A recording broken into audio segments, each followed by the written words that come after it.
Благодарам, почитувана јавност, почитувани медиуми. На пленарната седница расправаме за Законот за административни службеници.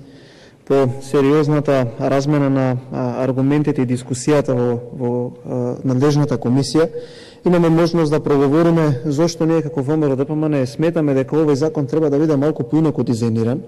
Гледам дека колегите од мнозинството, сакајќи да заменат тезата, укажуваат дека ние сме против ова законско решение со кое што на административните службеници кои што се во категоријата Г нема да им се изедначи нивната плата со минималната плата, и тоа морам да кажам дека не е вистина. Напротив, ние секогаш ќе поддржуваме законски решенија со кои што пари од буџетот треба да завршуваат кај граѓаните и кај работниците, но сепак сакаме да укажеме, да се повикуваме на кредибилитетот кој што го добиваме од претходните укажувања за претходните закони, за кои што не бевме послушани и генерираат сериозни проблеми во општеството.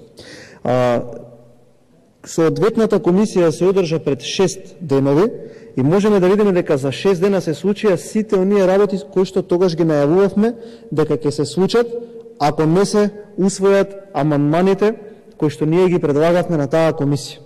СОНГ, Синдикатот на образовните работници и Синдикатот на вработените во градинките е во генерален штрајк. Го поддржа КСС, а ССМ најавува голем штрајк на 1 мај на денот на трудот. Април месец се претвори во месец на штрајкови, а гледајќи како продолжувате да ги управувате процесите, нема да биде ништо различно ни во месецот мај. Законот за минимална плата содржаше една одредба за која што ние ви кажувавме дека нема да ги реши проблемите. И поднесовме амандман кој што беше повторно произлезен од оние со кои што ние имаме секојдневна комуникација како пратеничка група, што укажува дека ги почитуваме сите организации во општеството и со сите сфери сме подготвени да разговараме за да сите законски решенија доживеат одредено подобрување. Тогаш велевме дека мора да се усвојат две значајни компоненти. Прво, да има скалесто покачување на платите, а втората компонента беше да влезе во законска сила дека усогласувањето со колективните договори мора да биде во рок од 30 дена. И ако тоа не биде испочитувано, раководителот на одредената институција да биде казнет согласно кривичниот законник. Исто така укажувавме дека со таквото донесено законско решение нема да се почитува коефициентот на сложеност на работно место. Почитувани, со ова законско решение во нивото Г, односно Г1, Г2, Г3 и Г4, помлад референт, референт, виш референт и самостоен референт се изедначуваат со платата. Кажете ми тука како оној кој што е помлад референт и оној кој што е самостоен референт, а до самостоен референт дошол со години труд, ќе биде мотивот за работното место или ќе биде испочитуван процентот, односно коефициентот на сложеност на работното место.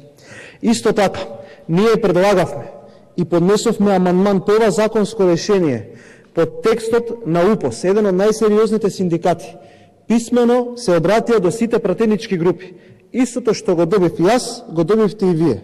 Ние сметавме дека тоа е разумно и влеговме во една широка консултација со најсериозните синдикати во државата. Ние ги повикуваме сите оние кои што се заинтересирани да имаат промена, односно да се вградат во било каква промена на законските решенија и разговараме со луѓето, затоа што сметаме дека тие знаат повеќе од нас.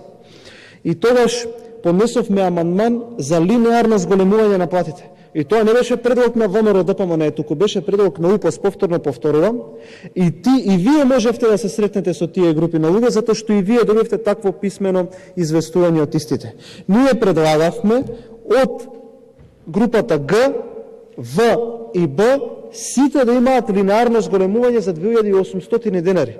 Затоа што по ова предлог законско решение, за кое што КСС повика да не се гласа, за кое што синдикатите повикуваат да не се гласаат, групата Г ќе добие некаде зголемување од прилика од 3000 до 3600 денари, што е во ред и што го поддржувам и секогаш ќе го поддржувам, но бидете доблесни и кажете дека на групите Б и В им зголемувате од 200 до 400 денари.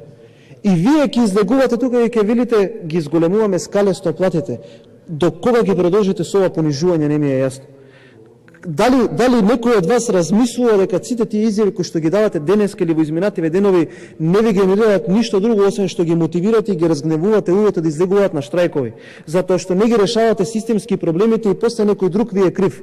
Криво ви е ВМРО ДПМН и ја гледам онаа министерка на која што уште не знае на кое министерство е министерка, го навредува председателот на синдикатите и му вика лажете. Единствени кои што лажат се министрите и вие од мнозинството, затоа што креирате законски решенија кои што не ги решаваат проблемите на луѓето. Што е многу важно да се каже? Важно е да се каже дека по предлогот на амандманот кој што ние го поднесовме, наместо групите В и Б, односно поглед соработник, виш соработник, советник, раководител на оделение, помошник раководител на сектор, раководител на сектор и државен советник, да добива покачување од 263 до 411 денари. Повторувам, В и Б од 263 до 411 денари покачување. Ние со амандманот баравме В и Б да имаат зголемување од 2801 денар до 2791 денар. Вие тоа ладнокрвно го одбивте. И тука ќе ги слушаме министриве, премиерот дека ако се покачале платите, ќе се покачува и инфлацијата. Страшна лага, голема невистина и огромна манипулација. Тоа не е така.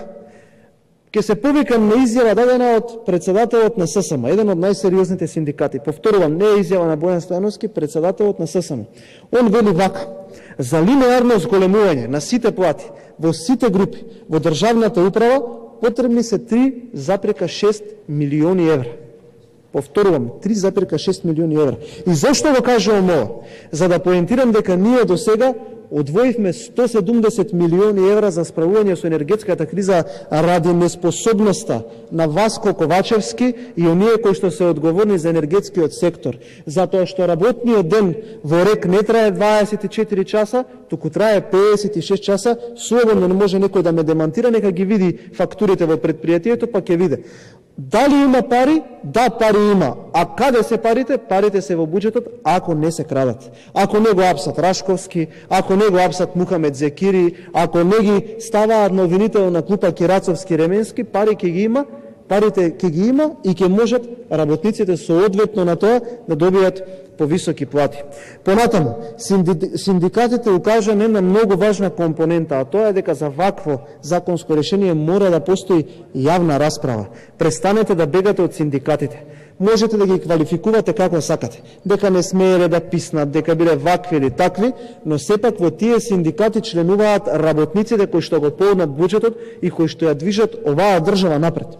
Повикајте ги нека дојдат, да имаме јавна расправа и да најдеме заеднички решенија кои што ќе го поддржиме сите заедно, а кои што во најмала рака ќе ги подобри овие предлози кои што вие ги доставувате, затоа што вака не се доволно квалитетни. И прифатете го тоа и пристанете да читате соопштенија од партијата во кои што ве убедуваат дека се е розово, дека платите растеле и дека, замислете, прочитав едно соопштение во Министерството за труд и социјална политика, кои што наместо да се борат нивните вработени во градинките да имаат повисока плата, пишале огромен успех е постигнат денеска, 4 градинки повеќе од вчера примаат деца, односно не штрајкуваат. Замислете во каков свет и во каква ситуација во моментов живееме. Понатаму ќе ја повикам јавноста да внимава на една стапица која што сакаат овие власта да ја подметнат.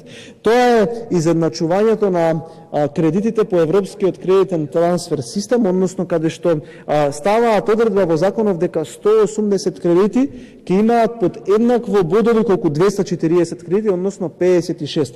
Па така да и тој кој што има 180 кредити по овој предлог закон, по членот 1 и по членот 3 ќе се израмни со оној кој што има 240 кредити, односно заеднички ќе дадат 56 бода. Можете колку сакате да ги едноставно елиминирате сите овие размислувања кај народот, но ќе продолжите да се соочувате со оно кое што е секојдневие во Македонија. А тоа е генерални штрајкови, а тоа е затварање на дејности, затоа што ги носите законските решенија без да консултирате никого и мислите дека се уште ќе трае оној систем на пресија кој што го правите, дека луѓето едноставно нема да се разводат и нема да речат доста. Епа, луѓето ви кажуваат дека е доста, нека продолжи вака и ќе видите до каде ќе ве донесе вашата тврдоглавост. Ви благодарам. Благодарам, има збор претедникот Дејанчев, има повеле.